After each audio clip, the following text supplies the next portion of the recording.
പറയരുപെറ്റ പന്തിരകുലം അതിൻ്റെ ഐതിഹ്യം നിങ്ങൾ പലരും കേട്ടിട്ടുണ്ടാവും. ചെറുപ്പുളശ്ശേരിക്കടുത്ത് നാരായണത്തുമംഗലം എന്ന ബ്രാഹ്മണ മഠത്തിലായിരുന്നു നാരായണൻ്റെ ജന്മം.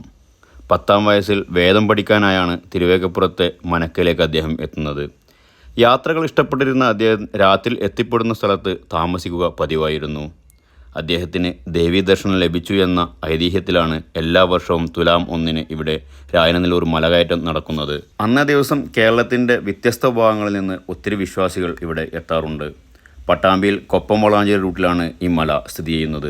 അദ്ദേഹം വലിയ പാറക്കല്ലുകൾ മലയിലോട്ട് തള്ളിക്കയറ്റി മലയുടെ മുകളിലെത്തിയ ശേഷം താഴോട്ട് തള്ളിയിട്ട് പൊട്ടിച്ചിരിച്ചിരുന്ന ഈ മലയുടെ മുകളിൽ നാരായണഭ്രാന്തൻ്റെ ഒരു പ്രതിമയും ഒരു അമ്പലവുമുണ്ട്. മനോഹരമായ ഈ മലയുടെ മുകളിൽ നിന്നുള്ള ഗ്രാമീണ കാഴ്ചകൾ അതിമനോഹരമാണ്. നാരായണഭ്രാന്തനും പറയരുപെറ്റ പന്തിരകുലവും ഒരു ഐതിഹ്യമാണെങ്കിലും ആ കഥകൾ ഉന്നയിക്കുന്ന സാമൂഹ്യ വിഷയങ്ങൾക്ക് ശക്തിയേറെയാണ്. ലോകം മുഴുവൻ ഭ്രാന്തൻ എന്ന് പറഞ്ഞ ഇദ്ദേഹം ലോകത്തിന് വലിയൊരു പാഠം തന്നെ നൽകുകയായിരുന്നു. ഒരു കാര്യം നേടിയെടുക്കാൻ വളരെ പ്രയാസമാണെന്നും എന്നാൽ നമ്മൾ നേടിയെടുത്തതിനെ നിഷ്പ്രയാസം ഇല്ലാതാക്കാൻ കഴിയുമെന്നുള്ള ഒരു വലിയ പാഠം ഈ ഭ്രാന്തൻ ലോകത്തെ മുഴുവൻ പഠിപ്പിക്കുകയായിരുന്നു.